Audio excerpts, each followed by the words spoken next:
Okay, so we all know the S8 and the 3T are great phones. There's been a billion S8 reviews saying how it's the best phone ever made, and I actually recently did a long-term review of the 3T, proving it still stands up as a great buy in 2017. But now we've got them together, side by side, to find out how much of a difference there really is between them and which one you should buy. The OnePlus 3T will set you back £400 versus £689 for the S8.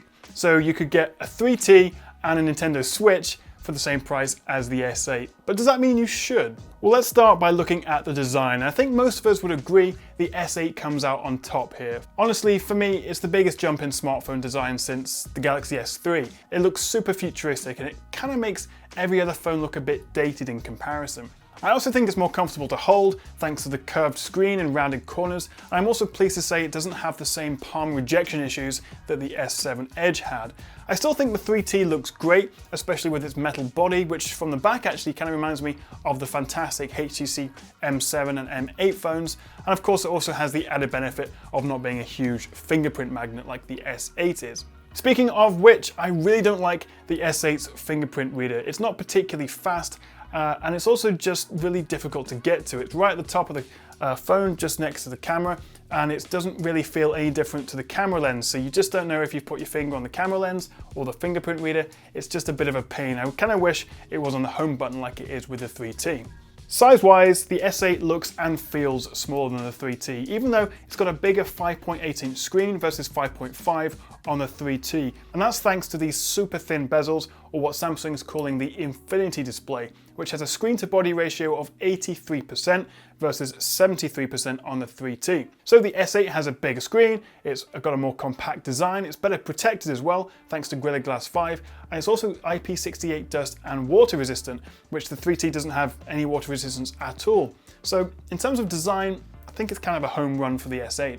But what about their displays? Well, aside from the slightly peculiar longer aspect ratio on the S8, to the naked eye, there's not actually that much difference, considering they're both using AMOLED panels. But the S8 does have a couple of tricks up its sleeve. While the 3T settles for a full HD resolution, the S8 goes for a Quad HD Plus resolution, which gives you a much sharper pixel density of 570 ppi versus 401. But having said that, the S8 actually defaults to a full HD Plus resolution to save battery, although you do obviously have the option to increase it. But at the same time, I really don't think you're going to be able to tell the difference unless you put the screen right up to your eye between Full HD and Quad HD. But what could be a big deal is that the S8 has a HDR Premium certified screen, although we're still waiting for Netflix and Amazon to update their apps to support mobile HDR streaming. In a few weeks, at some point soon, hopefully, you should be able to watch the likes of the Grand Tour or whatever else in HDR on the phone, which is pretty exciting. So again, the S8 has a bigger, sharper and HDR compatible screen, so I think it wins that as well. Okay, so that's all good so far, but what about the speed and the performance? How do they compare? Well, in terms of specs, the S8 has a brand new Snapdragon 835 or Exynos 8895, depending on where you live. Here in the UK, I've got the Exynos version, and that's backed up with 4 GB of RAM. The 3T, obviously being a 2016 phone, comes with the previous top-end Snapdragon 821, along with a whopping 6 GB of RAM. In Geekbench 4, they both score around the 2000 mark for single-core performance, but the S8 is 51% faster than the 3T in multi-core. That's pretty big. But as we all know, benchmarks and real-world performance are two very different things. So let's kick off with an app opening speed test. Starting off, the S8 does seem to load games faster than the 3T, but by the end, the 3T catches up and the final scores are actually pretty neck and neck. There's less than a 2-second difference between them. Although I was then curious to see whether the 3T's extra 2 gigs of RAM made any difference. So I went back to the first app once they'd all been opened to see if either phone had kept it cached so I could resume it, but unfortunately both had to reload the app from scratch, suggesting the 3T's extra 2 gigs of RAM doesn't really make that much of a difference. But of course, playing games, they're both insanely fast and they handled everything I threw at them flawlessly. And really, there wasn't any appreciable difference in graphics quality or frame rate. So yeah, on paper, the S8 is faster and marginally quicker opening apps, but really there's very little in it. Hardware is only half the battle, if that, to be honest. Software is a lot more important, and both phones come running the latest Android 7 Nougat, although at the time of filming, the 3T has the more recent 7.1.1 software to the S8 7.0. But really, the big difference is the skins, the software on top. The S8's Samsung Experience UI and the 3T's Oxygen OS UI couldn't be more different, with the OnePlus offering a near stock Android experience, which generally feels a little bit snappier, even though the S8 is a bit more powerful. So between the two, I think I actually prefer the 3T's stock Android, or close to stock Android at least, UI, although the S8 is still very nice to use and feels much faster than the S7, which ran TouchWiz. Okay, moving on. Camera quality. This is usually the part which separates mid-range or sort of not quite flagship phones with the top-end flagship phones. Picture quality, video quality is usually what suffers the most between these super high-end and slightly more mid-range phones. So let's take a look.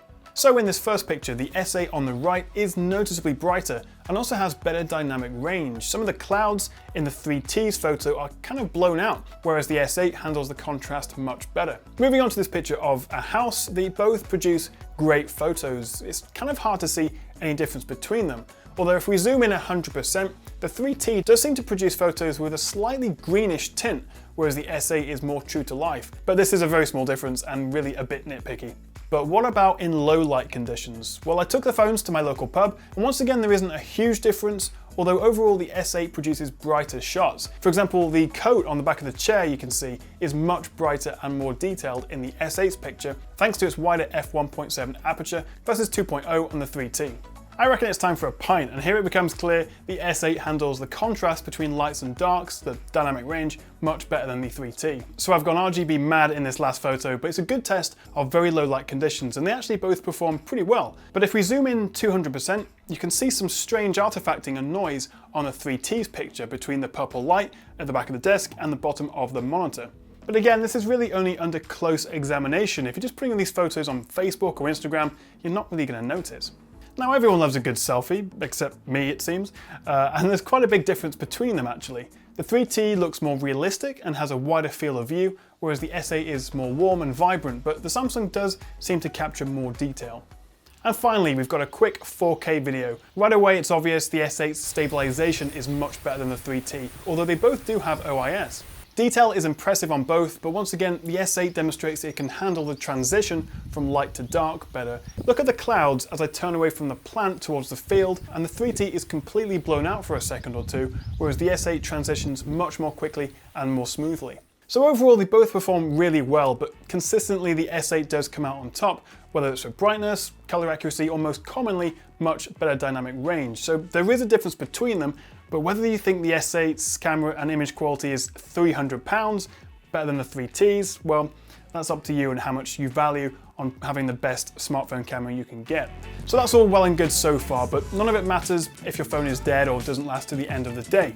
So how do they compare in terms of battery life? Well, on paper the 3T has an advantage thanks to its smaller screen and bigger 3400 mAh battery compared to just 3000 on the S8. But then again, the S8 has newer and more power efficient hardware, so I put them to the test. With all background apps closed, brightness set to 50% and power saving mode off for this test, after an hour of YouTube, an hour of Spotify and an hour of gaming, the 3T was left with 61% of its battery remaining, whereas surprisingly, the S8 still had 67% left. Although interestingly, after the first hour of YouTube, the 3T had only lost 8% to the S8's 10%, but it was during the hour of gaming the 3T fell behind, and it seems the S8 is more power efficient when running more intensive apps. They both support fast charging through their USB-C ports, although the S8 does also support wireless charging, but both phones comfortably got me through a full day. We're looking at about 6 hours of screen on time for both. They're actually pretty similar in terms of overall battery life, but if you're a big gamer,